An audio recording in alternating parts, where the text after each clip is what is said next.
Hello, my dear, dear, dear friend, and thanks for joining me again for this episode of Answers about Alzheimer's and other dementias. Someone asked me recently about changing the name because there are so many other dementias, and that was something that I really, really struggled with before I came up with the name, because I didn't want to exclude other dementias, right? And being a trainer, it's important to me that people know that there are many, many different types of dementia, and they present very, very differently. They're very different diseases.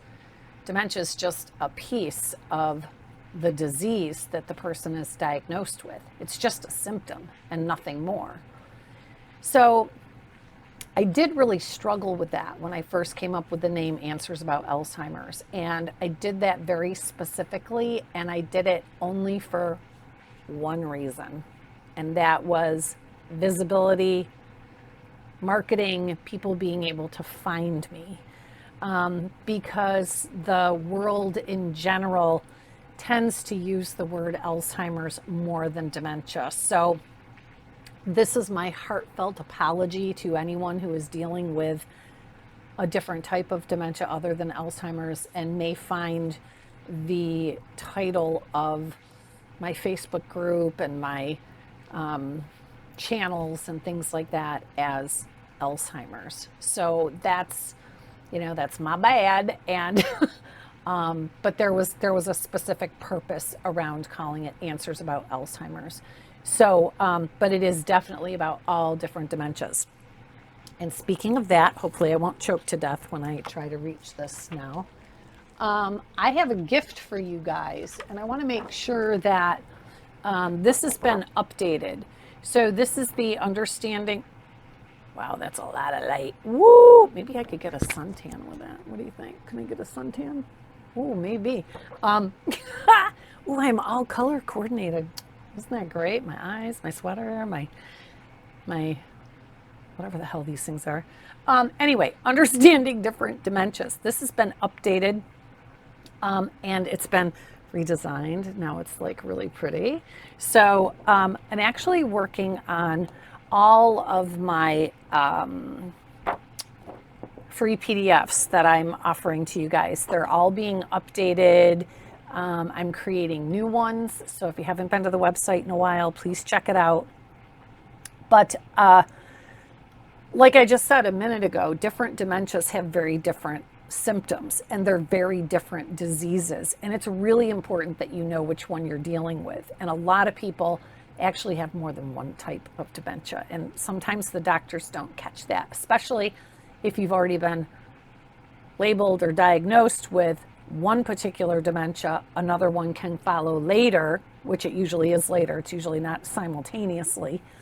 And so doctors may not even be really looking for new or different symptoms and putting that together that there's more than one dementia, because actually most people do have more than one form of dementia. And we're just kind of realizing that now. So this fact sheet for you can be very, very helpful with symptoms, causes, and life expectancies. That's a question I get quite a bit. But I kind of just wanted to take this episode and talk about how this can really be a thankless job, right? It's hard. I follow a lot of these Facebook groups, and we have a Facebook group too. So Answers About Aging and Alzheimer's, please look it up and join that. We'd love to have you. But the thing is, it's a thankless job, and it's a hard job, isn't it? It's really hard. In fact, type hard in the chat for me. We all know how tough it is, and it's tougher for some than others. And the biggest part of that is that it's a thankless job, right? You end up being very isolated, much like your person with dementia. They become isolated, you become isolated. And that's hard, because especially when you're going through a tougher time in your life, that's when you need more support than ever. And it seems like everybody just kind of disappears. the family disappears, the friends disappear. And you know what? We tend to lash out and get angry about that. But you have to kind of think about it from a couple different perspectives. And yes, you have every right to be angry about that. Trust me, you do. But the other piece is try to think of it as they might be embarrassed or afraid and not really know what to do or say. And so that might be why they're avoiding. Okay.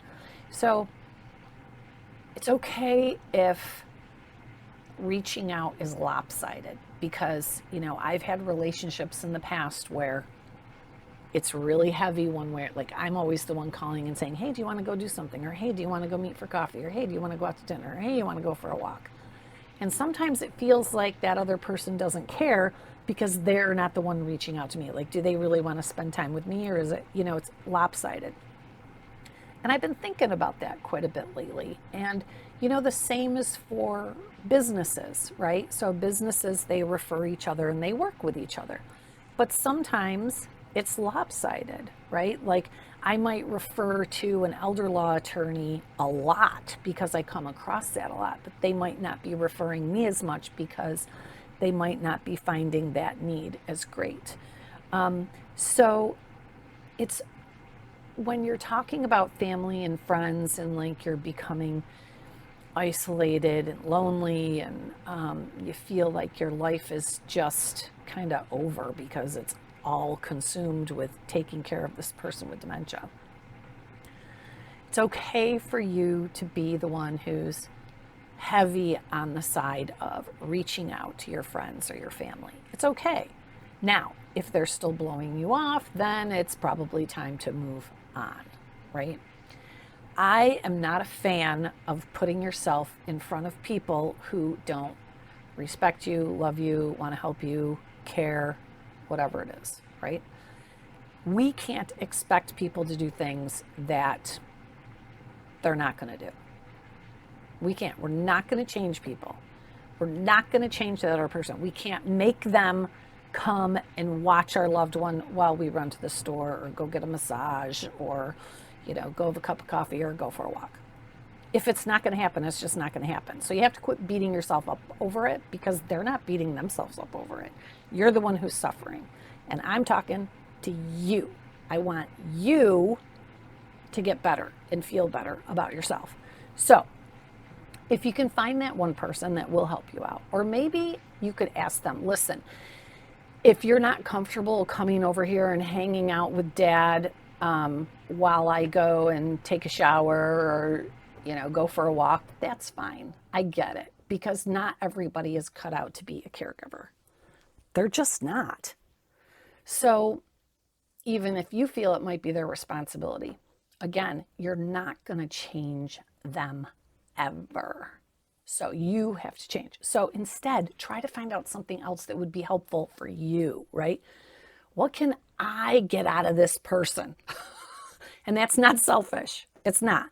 So if you think that maybe they would run to the grocery store for you, or maybe they would take over the billing and paying all the bills and handling that kind of stuff, or maybe they could chip in and pay for a housekeeper once every other week, twice a month. You never know until you ask, right? And what's the worst that can happen? You get a no. So my mentor taught me something really, really important. And what he told me was, if you ask for something, you're going to get a yes, you're going to get a no, or you're going to get a lesson. If you get a no, you know where you stand, right? And you can let it go, empty it, get rid of it, it's gone. So you got to know, great, shrug it off. If you get a yes, then great, you just got what you wanted, right? And the other thing you're going to get is a lesson. So you're going to find out, what are people willing to do for me? Who are my friends? Who can I count on? So it's a yes, a no, or a lesson. Sometimes it's both. And we can all benefit from lessons. So it's a thankless job. And it's a really hard job. Oh, and I have some super exciting news and I have to go because I have a meeting starting in 3 minutes. But wow, have I got some really super exciting news coming up. In fact, by the time this airs, you might already hear it, but there's some really amazing, amazing, amazing stuff that you are going to benefit from. That's going to be on my website very, very soon. Oh my God, it's like my life's work coming together just for you. So stay tuned. Oh, make sure you subscribe. Where's my cute little sign? Subscribe works as a fan too when you're having a hot flash. Oh my God, I'm so hot. Subscribe. Okay, guys, I got to run. Till next time, together we can. Subscribe.